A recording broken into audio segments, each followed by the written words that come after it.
Okay, so today myself Aparupa Guho. Today I have to discuss on inorganic का कुछ previous year question solve CSI net का और gate का भी कुछ क्वेश्चन है यहाँ पर। तो देखो आपका जो ऑलरेडी मैंने डिस्कस किया, ऑर्गेनिक केमिस्ट्री का बहुत सारा क्वेश्चन मैंने डिस्कस किया, क्वांटम केमिस्ट्री का बहुत सारा क्वेश्चन डिस्कस किया और भी तरह तरह का क्वेश्चन मैं डिस्कस करूँगा। आज हम कुछ इनऑर्गेनिक पोर्शन से भी क्वेश्चन जानेंगे, ठीक है। तो देखो 31 phosphorus NMR spectrum P4S3 consist of singlet, option A, option B a doublet and triplet, option C doublet and a quartet and option D 2 doublet. देखो आपका 31 फॉस्फोरस NMR मतलब मोस्टली आपका NMR से क्वेश्चन क्या आता है 1H NMR and 13 carbon NMR से। पर कभी कभार क्या होता है हेटेरो जो एटम होता है मतलब फॉस्फोरस का, फ्लोरीन का, वहाँ से भी आपका क्वेश्चन आ सकता है। बहुत ज़्यादातर केस में इनऑर्गेनिक पोर्शन से आता है, ठीक है। ठीक है, तो 31 फॉस्फोरस NMR जो है वहाँ पर P4S3 मतलब क्या होगा, नॉर्मली जो फॉस्फोरस होता है फॉस्फोरस का स्ट्रक्चर ऐसा होता है जो P4 बोला जाता है, ठीक है। तो यहाँ पर S3 का P4S3 ड्रॉ करने का एक ईजीएस्ट मेथड है कि आप यहाँ पर एक S, यहाँ पर एक S, यहाँ पर S मतलब 3 S डाल दो तो अल्टीमेटली आपका ऐसा स्ट्रक्चर होगा। This is the actual structure, okay.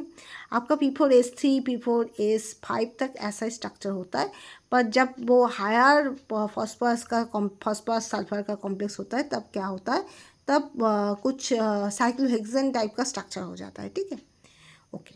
तो यहाँ पर देखो एक दिस जो फॉस्फोरस है उसके पास चारों ओर क्या है, एक ये जो फॉस्फोरस है उसके आसपास में 3 सल्फर है, ठीक है। उसके बाद 3 फॉस्फोरस है, ठीक है। एक अलग सा इन्वायरमेंट है Pb का, P मतलब ये मैंने सिग्निफाई करने के लिए बोला है। तो ये फॉस्फोरस का क्या होता है, एक अलग ही इन्वायरमेंट है, ठीक है। यहाँ पर देखो ये जो फॉस्फोरस है, दिस फॉस्फोरस, इस फॉस्फोरस के पास एक दूसरा फॉस्फोरस है, इस फॉस्फोरस के बाद ये भी फॉस्फोरस है। मतलब देखो ये जो फॉस्फोरस है इसके पास ये फॉस्फोरस है एक, दूसरा फॉस्फोरस है 2 और उसके बाद सल्फर है 3, ठीक है। ये जो फॉस्फोरस है इसके पास एक फॉस्फोरस है, यहाँ पर 2 फॉस्फोरस है और यहाँ पर एक सल्फर है, ठीक है। ये जो फॉस्फोरस है इसके एक फॉस्फोरस है, यहाँ पर एक फॉस्फोरस है, यहाँ पर एक सल्फर है। तो ऐसे करके अगर आप देखो तो देखो ये इस फॉस्फोरस के आसपास में 2 फॉस्फोरस ए और एक सल्फर है, इसके आसपास में 2 फॉस्फोरस ए और एक सल्फर है, इसके आसपास में भी 2 फॉस्फोरस ए और सल्फर है। मतलब तीनों का एनवायरनमेंट सेम है। तो तीनों का एनवायरनमेंट सेम है, that means they are equivalent है। इसके आसपास में एक ही फॉस्फोरस है इसलिए ये तीनों का शो होता है क्या, डबलेट। और यहाँ पर इस फॉस्फोरस के दूर में 3 फॉस्फोरस है जो इक्विवेलेंट है इसलिए इस फॉस्फोरस का शो होता है क्वार्टेट। आप जानते हो क्वार्टेट कैसे आता है, सिंगलेट कैसे आता है, इसका रूल होता है 2Ni+1, ठीक है। तो यहाँ पर फॉस्फोरस का कितना आसपास में इन्वायरमेंट का, एक ही इन्वायरमेंट का फॉस्फोरस है 3 है, ठीक है। तो यहाँ पर N=3 होगा। इस फॉस्फोरस के आसपास में कितना फॉस्फोरस है, 3 फॉस्फोरस है and they are equivalent, so that's why 2 × 3 × phosphorus का कितना होता है, आई थिंक हाफ होता है, +1, इसलिए इसका क्वार्टेट होगा, ठीक है। और इसका क्या है 2, ये जो तीनों है तीनों के पास एक ही फॉस्फोरस है, राइट। तो ये 1 होगा, उसके बाद हाफ होगा, +1 मतलब क्या होगा, 2 होगा, मतलब डबलेट होगा, ठीक है। तो quartet and doublet that is which one, अच्छा एक डबलेट और क्वार्टेट मतलब इसका पहले बोला उसके बाद इसका बोला, तो ऑप्शन सी होगा करेक्ट आंसर, ठीक है। Next question, the geometry around the central atom ClF4+। तो एक आपका ClF4+, एक आपका ClF4- के बारे में पूछा जाता है। तो ClF4+ जो होता है आपको देखकर लग रहा है कि 4 question number, that is not so. Actually this is basically this 5 question number होता है। और जो आपको CO2 ट्राइगोनल बाइपिरामिड होता है, CO2 क्यों, क्योंकि एक जगह में लोन पेयर है, सब आइडेंटिकल ग्रुप नहीं है, ठीक है। So there must be lone pair paper at equatorial position. Why? Because lone pair always be situated and on that place where the repulsion should be minimized. जहाँ पर repulsion minimize होता है lone pair वहाँ पर ही आता है, ठीक है. तो दैट मीन्स यहाँ पर देखना, अगर आपका लोन पेयर एक्शन में हो तो यहाँ पर 3 ग्रुप है, 3 ग्रुप में 3 का क्या होता है 90 डिग्री का रिपल्शन होगा. तीनों फॉस्फोरस तीनों फ्लोरीन के साथ 90 डिग्री रिपल्शन होगा. अगर आप एक जगह में लोन पेयर और दूसरी जगह में भी लोन पेयर, तो उस वहाँ पर तो दो लोन पेयर रिपल्शन हो जाएगा. देखो, एक होता है आपका लोन पेयर रिपल्शन सबसे ज़्यादा होता है, उसके बाद लोन पेयर बॉन्ड पेयर, उसके बाद बॉन्ड पेयर होता है. अगर आप यहाँ पर लोन पेयर देखकर यहाँ पर लोन पेयर देने की सोच रहे हो तो वहाँ पर लोन पेयर रिपल्शन होगा तो मैक्सिमम रिपल्शन होगा, तो वो तो नहीं होगा फर्स्ट चीज़. अगर आप ऐसे सोचो कि यहाँ पर लोन पेयर होगा और ठीक यहाँ पर तो एक ही लोन पेयर है तो इसके तो हम नहीं सोचेंगे. तो यहाँ पर लोन पेयर बॉन्ड पेयर के बारे में सोचेंगे. एक ही लोन पेयर है तो लोन पेयर तो नहीं होगा. तो यहाँ पर अगर लोन पेयर ऐसे हो और यहाँ पर फ्लोरीन हो, यहाँ पर फ्लोरीन हो, तो क्या होगा, यहाँ पर 90 डिग्री का रिपल्शन, यहाँ पर 90 डिग्री का रिपल्शन, यहाँ पर 90 डिग्री का रिपल्शन, 3 90 डिग्री का रिपल्शन होगा. पर यहाँ पर देखो, यहाँ पर एक 90 डिग्री रिपल्शन, एक 90 डिग्री रिपल्शन, 2 90 डिग्री रिपल्शन है, बाकी सब एक 120 डिग्री रिपल्शन है. यहाँ पर जो एंगल है वो 120 डिग्री है, यहाँ पर जो एंगल है ये भी आपका 120 डिग्री है. इसलिए यहाँ पर इस कॉन्फ़िगरेशन में लोन पेयर आप इक्वेटोरियल में दे दो तो वहाँ पर सबसे कम रिपल्शन क्रिएट होगा, ठीक है. तो इसलिए हम बोलते हैं ट्राइगोनल बाइपिरामिडल. जो भी हो वो CO2 trigonal bipyramidal. Geometry is trigonal bipyramidal but shape should be seesaw. Shape और जियोमेट्री एक ही होता है जब कोई भी लोन पेयर या फिर कोई भी अलग ग्रुप ना प्रेजेंट हो, ठीक है. जब भी लोन पेयर आ जाता है ना, ज़्यादातर केस में जब लोन पेयर नहीं होता है तभी आपका जियोमेट्री और शेप एक ही होता है. पर जब लोन पेयर आ जाता है तब जियोमेट्री और शेप डेविएट करता है. Normally this geometry is basically trigonal bipiramidal because 5 coefficient number होता है यहाँ पर, अगर आप अच्छे से देखो. पर यहाँ पर शेप जब आप प्रेडिक्ट करोगे वहाँ पर लोन पेयर की वजह से इसका शेप ट्राइगोनल बाइपिरामिडल नहीं रहेगा, वो CO2 ट्राइगोनल बाइपिरामिडल हो जाएगा. वो एक्चुअली देखने में लगेगा सीसो जैसा, ठीक है. Next question, correct statement about the copper nitrogen bond distance in copper NaC6 2+. देखो, एक होता है आप जानते हो Z out Z in, Jahn Teller distortion. Jahn Teller distortion is basically 2 types, static dynamic. Dynamic जो होता है वहाँ पर T2G जो ऑर्बिटल होता है वहाँ पर इलेक्ट्रॉन फिलिंग अगर अनसिमेट्रिकली फिल हो तो वहाँ पर आपका डायनामिक होता है. जो आपका नॉर्मली क्या होता है, चेंज होता रहता है, हम लोग डिटेक्ट नहीं कर पाते इजीली. एक अगर आप खींच कर दो तभी आप डिटेक्ट कर पाओगे डायनामिक को. और जो स्टैटिक होता है वो परमानेंट होता है, वो आप कभी भी डिटेक्ट कर सकते हो. तो वो जो स्टैटिक है वहाँ पर क्या होता है, वो ईजी जो ऑर्बिटल होता है, मतलब यहाँ पर ईजी, यहाँ पर T2G, तो जो ईजी है वो अगर अनसिमेट्रिकली फिल हो तभी आपका परमानेंट जॉन टेलर डिस्टोर्शन होता है. अब देखो, जो परमानेंट जॉन टेलर डिस्टोर्शन होता है वो 2 टाइप का होता है, एक जेड आउट एक जेड इन. जेड आउट मतलब जहाँ पर आपका DZ² में आई थिंक इलेक्ट्रॉन ज़्यादा होता है, ठीक है, और जेड इन में DZ² में इलेक्ट्रॉन कम होता है. I think so, you have to, आप चेक कर लेना, ठीक है. तो कॉपर का और क्रोमियम का क्या होता है, जॉन टेलर डिस्टोर्शन होता है उसके कॉन्फ़िगरेशन की वजह से. और कॉपर का most of the all the complex are showing Z out. Okay, mostly copper का जेड आउट ही शो होता है. एक पोटाशियम कॉपर फ्लोरीन वाला एक कॉम्प्लेक्स है जहाँ पर आपका जेड इन होता है. This is the special case. तो mostly even copper amine complex जो होता है वहाँ पर भी जेड आउट होता है. और जेड आउट में क्या होता है, अगर आप ऑक्टाहेड्रल कॉम्प्लेक्स सोचो तो यहाँ पर ये जो एक्शियल वाला जो बॉन्ड है वो ज़्यादा लंबा होगा देन इक्वेटोरियल बॉन्ड. ओके, तो दैट्स वाई ऑप्शन बी होगा करेक्ट आंसर. ऑप्शन ए तो नहीं होगा, all bonds are equal. No, that is not so. जब भी स्टैटिक जॉन टेलर डिस्टोर्शन आ जाएगा, जब भी कॉपर वाला कॉम्प्लेक्स आएगा वहाँ पर स्टैटिक जॉन टेलर डिस्टोर्शन होगा, जेड आउट होगा. So all bonds never be equal. और एक्शियल बॉन्ड्स ज़्यादा लॉन्गर होगा than equatorial bond, that is correct. Equatorial bonds longer than axial, this is not so. And all bond distance unequal, ये भी नहीं है, ठीक है. तो ऑप्शन बी होगा. Next question, the reaction of phosgene with an excess of ammonia. Phosgene के साथ ये आपका एक्सपेरिमेंटल फार्मूला है, थोड़ा कुछ रिएक्शन आपको पढ़ के जाना है जब आपका क्वेश्चन करोगे। कुछ कुछ क्या होता है ऑर्गेनिक केमिस्ट्री में, इनऑर्गेनिक केमिस्ट्री में, फिजिकल केमिस्ट्री में कैसे अप्रोच होता है। ऑर्गेनिक केमिस्ट्री में बहुत सारा कॉन्सेप्ट आपको काम आएगा, ठीक है। उस कॉन्सेप्ट जैसे आपका इंडक्टिव इफेक्ट, जैसे आपका मेसोमेरिक इफेक्ट, फील्ड इफेक्ट, जैसे आपका हाइपरकॉन्जुगेटिव इफेक्ट, जैसे आपका इंटरमीडिएट स्टेबिलिटी, जैसे आपका बैक बॉन्डिंग, जैसे आपका बैक डोनेशन, जैसे आपका एलिमिनेशन, जैसे आपका सब्स्टिट्यूशन, जैसे आपका माइकल एडिशन, ये जो कॉन्सेप्ट है हर्ट्स ऑफ इंटरेक्शन जो है, ये सब कॉन्सेप्ट आपका काम आएगा, ठीक है। उसके साथ साथ कुछ बेसिक मैकेनिज्म पैटर्न होता है जो आपका काम आता है, ठीक है, ऑर्गेनिक केमिस्ट्री में।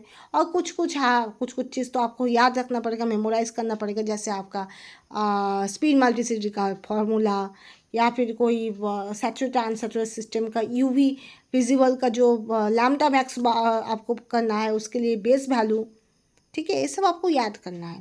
इनऑर्गेनिक में क्या होता है, इनऑर्गेनिक में कुछ कुछ फार्मूला याद रखता है, कुछ कुछ जो पैटर्न होता है, अल्फ़ा रिलीज होने में क्या होना चाहिए, बीटा रिलीज होने में क्या होना चाहिए, पॉजिट्रॉन रिलीज होने में क्या होना चाहिए, इलेक्ट्रॉन कैप्चर होने में क्या होता है, ये सब आपको याद रखना है। और फिजिकल में तो याद रखने का चीज़ ज़्यादा है, फार्मूला ज़्यादा है, न्यूमेरिकल्स को आपको एम्पावर होना है, ठीक है।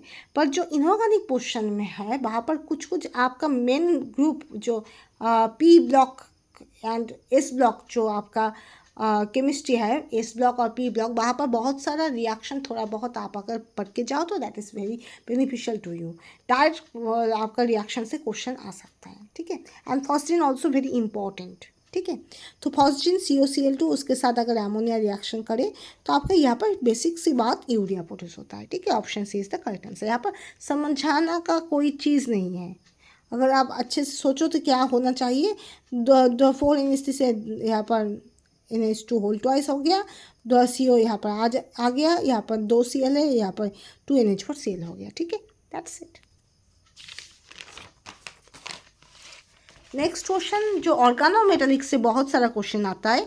ऑर्गेनोमेटेलिक में एक क्वेश्चन आप देखोगे क्या क्या क्वेश्चन आता है, एक आपका 18 इलेक्ट्रॉन रूल वाला क्वेश्चन आता है ऑर्गेनोमेटेलिक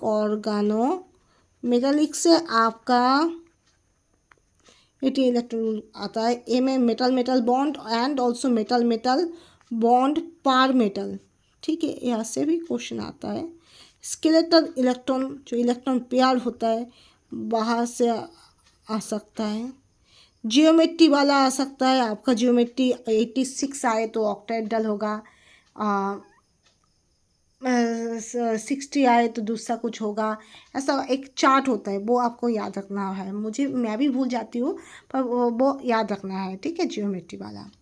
दूसरा जो होता है आइसोलोबल, वो तो आप जानते हो, वहाँ पर functional orbital, same electron, same structure, same valency, जहाँ पर होता है isolobal analogy that should be used.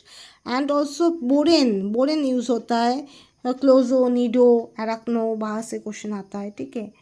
अच्छा, और क्या क्वेश्चन आता है आपका, यही आपका ज़्यादातर केस में क्वेश्चन आता है। तो यहाँ पर मेटा मेटा बॉन्ड बोला है, मेटा मेटा बॉन्ड का आपका यही आपका फॉर्मूला है 18 × n, n is number of metal यहाँ पर 2 है, यहाँ पर देखो यहाँ पर ट्वाइस है, मतलब 2 Fe है, तो that is n is the number of metal. कितना सारा मेटल यहाँ पर है, और 2 मेटल है, 2 होगा। यहाँ पर टोटल वैलेंस इलेक्ट्रॉन, टीवी मतलब total valence electron you have to count, तो 5 है, 5 मतलब C5H5 Cp के लिए, ये C5H5 क्या है, साइक्लोपेंटाडाइन, तो वहाँ पर 5 होगा, Ap के लिए 8 होगा, CO के लिए 2 होगा, इंटू होल 2 इंटू 2 होगा, 36 - 33 होगा। 3 हुआ है कैलकुलेशन के अनुसार, पर एक्चुअली यहाँ पर 3 होना नहीं चाहिए, कुछ तो गड़बड़ है क्वेश्चन में, ठीक है। 2 Fe है और 3 मेटल मेटल बॉन्ड होगा, ऐसा नहीं हो सकता है, ठीक है। नेक्स्ट क्वेश्चन, ये थोड़ा आपका ऑर्गेनिक केमिस्ट्री से है। देखो azulene, this is the structure of azulene, ठीक है। यहाँ पर अगर आप अच्छे से देखो, यहाँ पर अगर आप सेपरेशन करो, चार्ज सेपरेशन, यहाँ पर पॉजिटिव, यहाँ पर नेगेटिव, आप देखो 2 सेगमेंट होगा, एक होगा आपका साइक्लोपेंटाडाइनाइन एनायन, और एक होगा आपका साइक्लोहेप्टाडाइनाइल कैटायन। दोनों ही क्या होता है, एरोमेटिक होता है, तो एरोमेटिक जब दो एरोमेटिक सिस्टम प्रोड्यूस हो जाता है एक ही कॉम्प्लेक्स में, वहाँ पर डाइपोल मोमेंट जनरेट कर जाता है, that means high dipole moment. Okay, aromatic and high dipole moment होगा। ठीक है, next question. Okay, among the following reaction that is accomplished decrease in entropy, entropy कहाँ पर डिक्रीज होगा? देखो ये बहुत ही अच्छा चीज़ है। देखो एक नंबर देखो, इंटू गैस थी टू गैस, यहाँ पर 2NH3 गैस। देखो यहाँ पर सी है ए डेल एन जी, आपको बाहर करना है। डेल एन जी मतलब प्रोडक्ट का जो moles of product minus moles of reactant. ठीक है, तो मोल्स ऑफ प्रोडक्ट की है कितना है? 2। मोल्स ऑफ रिएक्टेंट कितना है? यहाँ पर 3, यहाँ पर 1, तो 4 इक्वल टू -2। मतलब आपका मोल्स ऑफ प्रोडक्ट जो प्रोड्यूस हुआ है वो नेगेटिव आ गया, मतलब आपका एंट्रोपी नेगेटिव है। ठीक है, तो ऑप्शन ए तो नहीं होगा। ठीक है, क्योंकि आपका प्रोडक्ट ज़्यादा होना चाहिए तभी आपका एंट्रोपी ज़्यादा होगा। नेक्स्ट क्वेश्चन में देखो, आपका ये सॉलिड है, क्या है? ग्लूकोज C6H12O6, 6O2 गैस, उसके बाद CO2 gas and 6H2 liquid. तो यहाँ पर सोचो, आप ऐसे इमेजिन कर लो, एक गैस और एक गैस कट गया तो आपका सॉलिड से लिक्विड हुआ है। यस, सॉलिड से जब लिक्विड हुआ एंट्रोपी तो थोड़ा बढ़ा, क्योंकि आपका एंट्रोपी सॉलिड से लिक्विड का ज़्यादा होता है और लिक्विड से बहुत ज़्यादा होता है गैस का। ठीक है, तो ये मॉडरेटली ज़्यादा बढ़ेगा, ये तो बढ़ेगा, पर बाकी देखो। ठीक है, यहाँ पर देखो सॉलिड से लिक्विड और गैस हो गया। देखो यहाँ पर सॉलिड से सिर्फ लिक्विड हुआ, यहाँ पर सॉलिड से लिक्विड एंड गैस हुआ, और यहाँ पर लिक्विड से गैस एंड गैस हुआ। तो कहाँ पर एंट्रोपी ज़्यादा होगा? देखो क्या होना चाहिए, आपका गैस का एंट्रोपी सबसे ज़्यादा है, देन लिक्विड एंड सॉलिड। तो पहले तो बोला गया सॉलिड से लिक्विड प्रोड्यूस हुआ, यहाँ पर सॉलिड से gas and liquid both produce हुआ। तो सॉलिड से लिक्विड हुआ तो ज़्यादा डिफरेंस नहीं होगा, तो यहाँ पर एंट्रोपी बढ़ेगा पर उतना नहीं बढ़ेगा। ठीक है, अब दो में देखो, एक में होता है सॉलिड से लिक्विड एंड गैस, दूसरों में लिक्विड से गैस। तो लिक्विड से गैस, दो टाइप का गैस रिलीज हो रहा है, और गैस का एंट्रोपी सबसे मैक्सिमम होता है और बहुत ज़्यादा होता है, लिक्विड से भी बहुत ज़्यादा होता है। इसलिए यहाँ पर दो टाइप का गैस बाहर आ रहा है, यहाँ पर एक टाइप का गैस बाहर आ रहा है, तो अब इस एंट्रोपी यहाँ पर मैक्सिमम होगा, तो ऑप्शन डी होगा करेक्ट आंसर। ठीक है, okay okay clear. Okay, next यहाँ पर सी बोला गया है, मुझे यहाँ पर डाउट तो थोड़ा बहुत है, पर मुझे लगता है डी होगा। सी बोला गया सॉलिड से लिक्विड और गैस हो गया, सॉलिड से गैस हो गया, यहाँ से सोचा। ठीक है, मुझे लगता है डी होगा, क्योंकि जहाँ पर जितना सारा गैस रिलीज होता है वहाँ पर एंट्रोपी उतना ज़्यादा बढ़ जाता है। कोई भी आपका ऑर्गेनिक रिएक्शन में भी ऐसा होता है कि कोई भी ऑर्गेनिक रिएक्शन में अगर आप देखो कि प्रोडक्ट में कोई अच्छा खासा स्टेबल गैस रिलीज हो रहा है, H2 गैस रिलीज हो रहा है, O2 गैस रिलीज हो रहा है, या फिर कोई स्टेबल मॉलिक्यूल बाहर आ रहा है, मतलब वो एंट्रोपिकली ज़्यादा फेवरेबल होगा। Okay, next. The number of degrees of freedom of a system constituted of a solid sucrose in equilibrium with aqueous solution of sucrose. So this is basically for phase equilibrium. Phase equilibrium, this is for physical chemistry से थोड़ा question आ गया है। ठीक है, तो solid sucrose और aqua sucrose में एक इक्विलिब्रियम है। जब भी इक्विलिब्रियम आएगा, आपका फेस इक्विलिब्रियम का रिलेशन ये होता है, ये आपका डिग्रीज ऑफ फ्रीडम। ठीक है, equal to C minus B plus 2। C आपका कॉन्स्टिट्यूएंट पार्टिकल जो भी होता है, ओके। P होता है according to phase, P for phase. यहाँ पर देखो आपका कॉन्स्टिट्यूएंट पार्टिकल दो टाइप का होता है, एक होता है सॉलिड सुक्रोज, दूसरा होता है एक्वा सुक्रोज। दो टाइप का कंपोनेंट है, जिसमें से कॉन्स्टिट्यूएंट की जगह में आप कंपोनेंट दे सकते हो। तो कंपोनेंट दो टाइप का कंपोनेंट है, पर याद रखना जब भी इक्विलिब्रियम आ जाएगा ना, तब क्या होगा, कंपोनेंट रिड्यूस होगा। एक इक्विलिब्रियम आ जाए तो एक बार रिड्यूस होगा, एक माइनस होगा। दो इक्विलिब्रियम आ जाए तो दो माइनस होगा। अगर आपका ऐसा हो गया कि आपका फिक्स टेम्परेचर, फिक्स प्रेशर बोला गया, तब भी -1 करके माइनस हो जाएगा। जैसे सोचो आपका यहाँ पर बोला गया है कि फिक्स्ड प्रेशर फिक्स रहेगा, ऐसा कुछ सोच लो कि यहाँ पर कोई दो गैस है आपका, या फिर कोई लिक्विड गैस है, कुछ भी हो, एक कंडीशन फिक्स्ड हो गया, तो यहाँ पर दूसरा एक -1 होगा, एक दूसरा -1 हो जाएगा। ठीक है, तो ऐसा भी देखा जाता है। तो यहाँ पर एक इक्विलिब्रियम है तो एक माइनस होगा, तो 2 - 1 1 होगा। दो कंपोनेंट है, देखो एक सॉलिड सुक्रोज एक एक्वास सुक्रोज, तो दैट मीन्स दो कंपोनेंट है, पर वहाँ पर एक इक्विलिब्रियम है, तो एक माइनस होगा, क्या होगा, कंपोनेंट 1 होगा। फेस तो दो है, एक सॉलिड है और एक लिक्विड है, एक्वास मतलब लिक्विड और सॉलिड मतलब सॉलिड, तो दो फेस का है, ठीक है। बैठाओ 1 - 2 + 2 that is 1, 1 is the option correct, तो बी ऑप्शन करेक्ट होगा, ठीक है, राइट। ओके नेक्स्ट, यहाँ पर बोला गया देखो इन द रिएक्शन आपको कॉन्जुगेट एसिड बेस बाहर करना है। कॉन्जुगेट एसिड बेस मतलब क्या है, एक इक्विलिब्रियम होगा जहाँ पर आपका लेफ्ट साइड और राइट साइड में एक ही चीज़ का बेस और एसिड होगा। देखो OH माइन, यहाँ पर आप देखना पड़ेगा OH माइनस से आपका H2 प्रोड्यूस होता है, H2 से OH माइनस प्रोड्यूस होता है, मतलब ये जो OH माइनस H2 है दे आर इंटर कन्वर्टेबल, तो they are conjugate acid pair base pair, ऐसा होता है। मतलब सोचो आप ही आपका वर्षन, आप 2 साल पहले जैसे था, आप 2 साल बाद अब जैसे हो, तो you are your conjugate acid base pair, your past and present are conjugate acid base pair, like that, कोई दूसरा पर्सन नहीं है। वैसे ही आपका एसिड बेस जो पेयर होगा, एक इक्विलिब्रियम को आपको स्टैंडर्ड मानकर आपको देखना पड़ेगा, लेफ्ट साइड और राइट साइड में एक ही चीज़ का दो फॉर्म, एसिड और बेस फॉर्म, उसको हम बोलेंगे कॉन्जुगेट एसिड बेस पेयर। तो यहाँ पर जो OH और आप H2 देख रहे हो वो एक्चुअली वाटर का acid base form, OH minus का एसिड फॉर्म है H2O, तो कॉन्जुगेट एसिड बोला जाएगा। OH माइनस का कॉन्जुगेट एसिड होगा H2O और H2O का कॉन्जुगेट बेस होगा OH माइनस, ओके। सिमिलरली आप यहाँ पर देखे हो, ये आपका सल्फ्यूरिक एसिड का ही दो कंपोनेंट है, तो HSO4 माइनस से आपका SO4 माइनस प्रोड्यूस होता है, SO4 माइनस से आपका HSO4 माइनस प्रोड्यूस होता है, मतलब HSO4 माइनस का कॉन्जुगेट क्या होगा,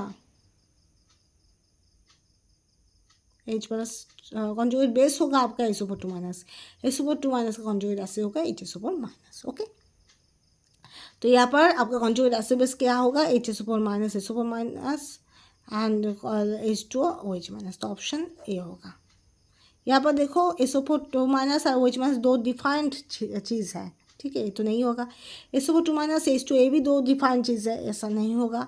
SO4 माइनस H2 ये भी दो डिफाइंड चीज़ है, ये भी नहीं होगा, तो ऑप्शन ए होगा करेक्ट आंसर, ठीक है। आपको एक ही चीज़, एक ही इंसान, उसका दो रूप। Similarly OH minus and they are interconvertible, OH minus से H2 प्रोड्यूस कहा जा सकता है, H2 को OH माइनस प्रोड्यूस कहा जाता है, मतलब आपका कॉन्जुगेट एसिड बेस पेयर जो होता है एक ही चीज़ का दो फॉर्म के ऊपर होता है, तो OH minus and H2 they are एक दूसरे का डिफाइंड फॉर्म। OH माइनस का conjugate acid form H2O, H2 का conjugate base form OH minus, so they are conjugate acid base pair. Similarly, HSO4 minus SO4 minus, they are interconvertible, right?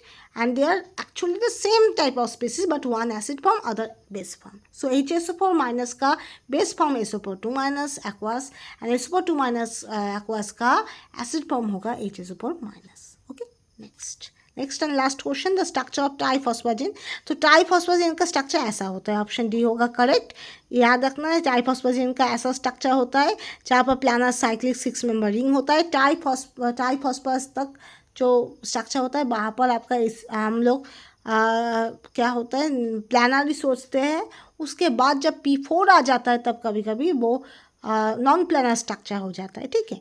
तो यहाँ पर phosphorus atom होता है sp3, nitrogen हो जाता है sp2 and the bonding relies on a unique delocalized pi electron system. यहाँ पर एक डीलोकलाइज्ड पाई इलेक्ट्रॉन सिस्टम रहता है, ऐसे आपका एक स्ट्रक्चर होता है, ठीक है। सो आज के लिए इतना ही।